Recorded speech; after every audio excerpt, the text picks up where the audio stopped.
हरिओम. आज बुधवार 12 ऑगस्ट 2026. सद्गुरू ब्रह्मचैतन्य गोंधळेकर महाराज यांच्या प्रवचनाचा आजचा हा भाग.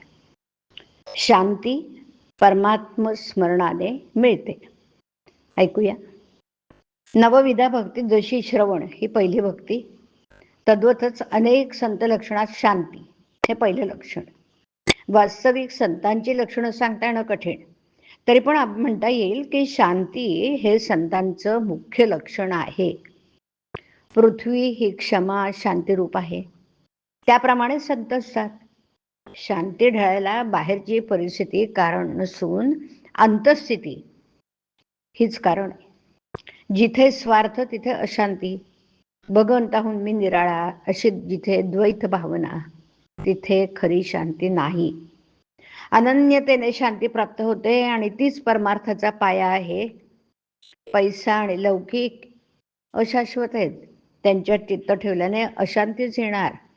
शांती बिघडायला दोनच कारण आहेत. एक, गत गोष्टींचा शोक किंवा दुसरं पुढची चिंता. आपल्या बाबतीत पडणारं, घडणारं, मागलं आणि पुढचं हे दोन्ही ईश्वराधीन आहेत अशी दृढ समजूत झाली तर शांती बिघडणार नाही. आणखीन महत्वाची गोष्ट म्हणजे सदाचरण.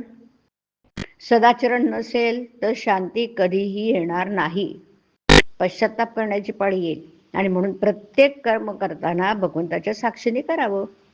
भगवंताला साक्ष ठेवून कर्म केलं तर हातून दुष्कर्म होणार नाही. सदाचरण हा खरा परमार्थाचा पाया आहे. आपली शांती परिस्थितीवर अवलंबून नसावी. एका साधूला कोणतरी शेतात झाडाखाली आणून ठेवलं. तो तिथे स्वस्थ बसून नामस्मरण करीत असे.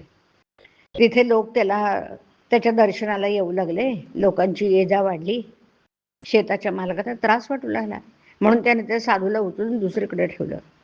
साधूची शांती पूर्वीच्या स्थळी होती, तशीच दुसऱ्या ठिकाणी पण कायम होती.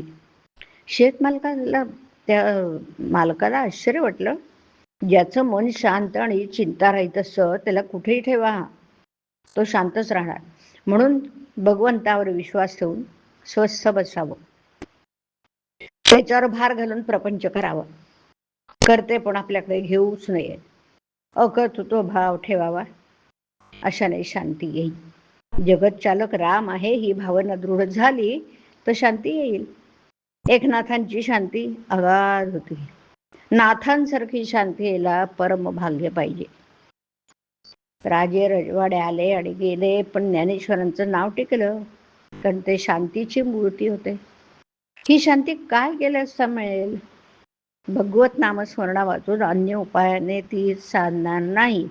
जे जे घडते ते भगवत इच्छेने घडते ही दृढ भावना असणं हेच शांतीचं लक्षण. कर्तृत्वाभिमान शांतीच्या आड येतो. विद्या, वैभव, कला, संपत्ती, संतती याने शांती येतेच असं नाही. निरपेक्षता हे शांतीचं मूळ आहे. मनाविरुद्ध गोष्ट घडल्यानंतर लगेच भगवंताची आठवण करावी, म्हणजे आपोआप शांती येईल. मनातली शांती कायम ठेवून रागवता येतं. तसं केल्यास हातून प्रमाद घडत नाही. शांती परमात्म स्मरणाने मिळते. ते स्मरण अखंड ठेवावे आणि खुशाल प्रपंच करावा. हरिओम. हरिओम तत्सत. हरिओम.